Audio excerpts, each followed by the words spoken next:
कराची में कोरोना का शिकार होने वाले डॉक्टर फुरकानुल हक की बेबसी की हालत में होने वाली मौत ने बहुत सारे सवालात जन्म दिए हैं। एक अमूमी तासुर ये है कि डॉक्टर फुरकान बरवक्त एम्बुलेंस ना मिलने या अस्पताल में वेंटिलेटर की दस्तयाबी ना होने के बाइस मौत के मुंह में चले गए हैं। इस हवाले से वज़ीर आला सिंध सैयद मुराद अली शाह ने तहकीकात का हुक्म भी दे दिया है, ताहम दस्तयाब हक़ाइक़ कुछ और हकीकत बयान कर रहे हैं। वो हकीकत यह है कि national institute of health disease से एक माह कबल रिटायर होने वाले सीनियर डॉक्टर फुरकानुल हक, जो वहाँ बतौर रेडियोलॉजिस्ट काम करते रहे हैं, तकरीबन एक हफ़्ता पहले कोरोना वायरस का शिकार हुए थे।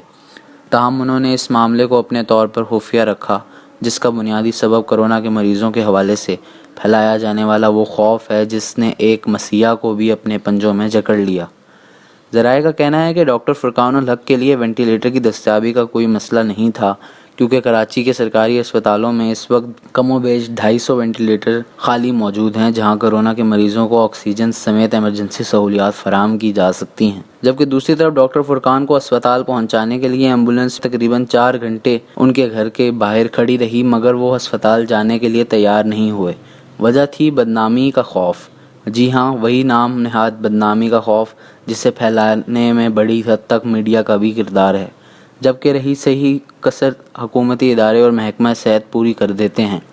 अगर कहीं से कोरोना का कोई मरीज़ सामने आ जाए तो पूरी आबादी को मुहासरे में ले लिया जाता है। एहतियात और हिफाजती नुक्ता नज़र से तो ये सब कुछ करना ज़रूरी है, मगर हुकूमती इदारों, मीडिया और ख़ुद डॉक्टर हजरात का ये भी काम है कि वो लोगों को बताएं कि कोरोना का मरीज़ कोई अछूत नहीं बन जाता और ना ही ये बीमारी इसकी किसी गलती का सबब है, बल्कि ये एक कुदरती अमल है जो किसी पर भी हमलावर हो सकती है।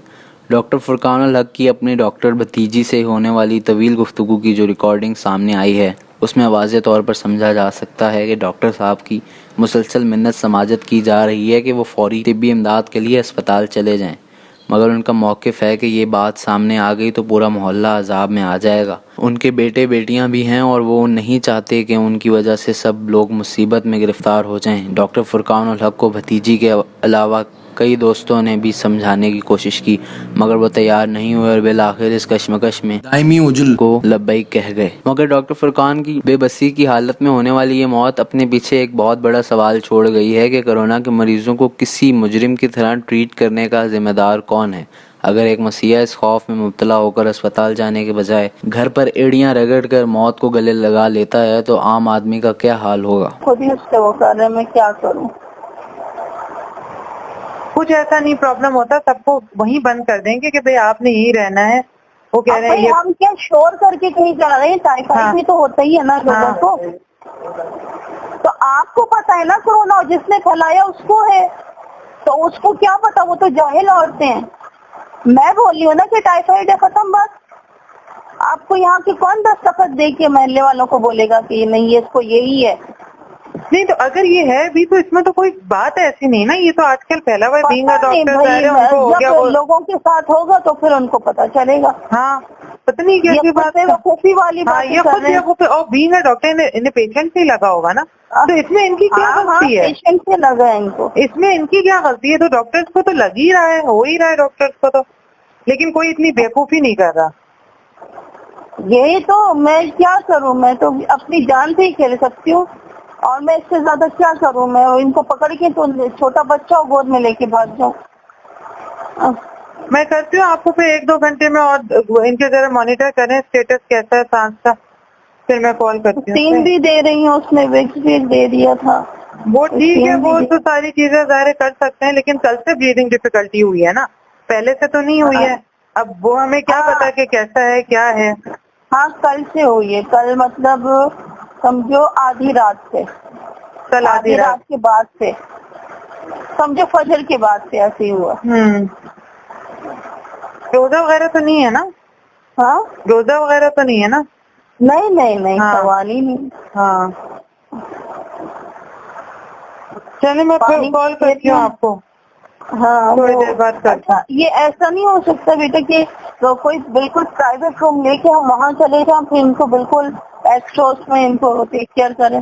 देखिए इंडस की जहाँ तक बात है, वहाँ तो प्राइवेट रूम है ही नहीं, ठीक है।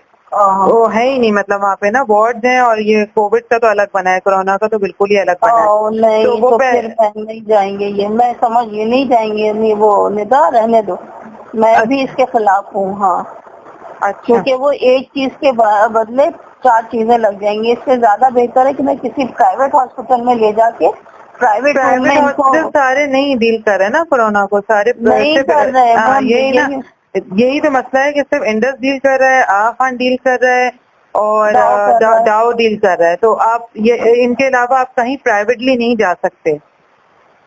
खान में मैं ये कर सकती हूँ कि इमरजेंसी ले जाऊंगी, अगर देखेंगे इनकी ब्रीदिंग वगैरह चेक तो करेंगे। ये इमरजेंसी तक तो जाने के लिए नहीं तैयार हो रहे ना, ये तो इमरजेंसी वो तक अगर नहीं होगा तो मैं तो फिर इनको छोड़ूंगी थोड़ी, अभी फिर मैं उठा के ले जाऊंगी इनको, चाहे कुछ भी हो। और रुमैसा को मैं बता दूंगी मैंने बाहर कुछ बताया नहीं है बच्चों को, और रुमैसा तो बिल्कुल उखड़ जाएंगी ऐसे ही। आप अच्छा, जाएं हॉस्पिटल। रुमैसा को नहीं पता है? किसी बच्चे को भी मैंने इतनी कंडीशन नहीं बताई है अभी बाहर। अच्छा। मैंने अम्मी को भी किसी को नहीं बताई है। अच्छा। सिर्फ पापा को पता है, तुम्हें पता है। अच्छा। और तुमने जब भी फार्मे को फोन किया तो इस तरह से पता चला है थोड़ा बहुत। ओ, मुझे बिल्कुल आइडिया नहीं था इस बात का ना। नहीं, मैंने जब भी मुझे हो तो तुम मुझे फोन करो। अच्छा, बच्चों अच्छा। को नहीं डिस्टर्ब करना नहीं, है ना, बच्चे बहुत टेंशन मुझे में आ जाते हैं। तो मेरीन ने कॉल किया कि फामिया की कॉल आई थी, तो मैंने तो इसलिए उसको कॉल किया। हाँ, नहीं मुझे जो भी बात है ना बेटा डायरेक्ट कर लिया करो, क्योंकि वो मैं यहाँ कमरे के अंदर हूँ। हाँ, नहीं नहीं, वो मुझे तो भी ये मुझे सब फोन आइडिया ही नहीं करके था। बताती हैं। हाँ, वो भी मुझे हम यहाँ से फोन करती हूँ मैं, फिर कोई चीज आती है या वो फोन नहीं, करती आप हूँ जो है जिसको आप बताती देखें इन्हें, 2-3 घंटे आप हूँ। देखें, आप इन्हें ऑब्जर्व करें, नहीं होता तो आप इनको इमरजेंसी तो ले जाएं।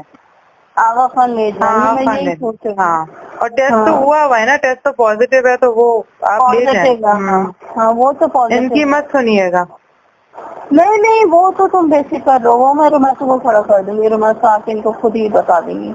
वो बच्चियों के लिए बेचैन परेशान है, कल परसों से रो रो के मेरी बच्चियाँ मेरी बच्चियाँ। तो कहना है कि बच्चियों को वो थोड़ी हो जाता, मतलब अगर ये अपना ट्रीटमेंट कराते हैं उनको तो कोई फर्क नहीं पड़ता, वो तो अभी भी घर में ही उन्हें रहना होता 14 दिन तक। यही मैं तुम्हें बता रही हूँ ना कि वो यही परेशानी है, वो असल में जो ज्यादा चाहत होती है वो भी परेशानी। ये लेकिन ये गलत परेशानी है, ये गलत परेशानी है। आपने मैं बता दूंगी, रुमैसा को बता दूंगी, मैं छोड़ूंगी नहीं। फिर रुमैसा तो फिर अपना खुद ही हैंडल कर लेंगी, वो मुझे करने की जरूरत भी नहीं। बट ये अच्छा डिसीजन नहीं है कि घर पे ही मैं रहूं, मैं अभी सही हूँ। मैं भाई, अगर आप सही हैं तो ब्रीदिंग क्यों खराब हुई आपकी? ये तो हद है ना। ज्यादा इसीलिए तो मैंने आपा को बोला फिर कि आपा आप बताएं क्या करना है मुझे, मैं किसके पास जाऊँ, किसको बोलूँ। सोची थी तुम्हें फोन को, मैं का पता नहीं बेटा अभी तुम्हारी छोटी बच्ची है। नहीं, मेरी तो खैर ज्वाइनिंग है कल से, हो गए 4 मंथ ना। तो बिल्कुल ना बेटा, तुम अभी बिल्कुल बच्चों के करीब नहीं आना। नहीं। बिल्कुल अभी तो चले, तुम भी छुट्टी ले लो बेटा अभी। हाँ, कोशिश करती हूँ। चलो आप देख के मुझे, फिर मैं आपको फोन करती हूँ। सही। अच्छा, वो यू फोन वाला भी मेरा ही नंबर है, ठीक है? अच्छा ठीक है, चलो, चलो चलो।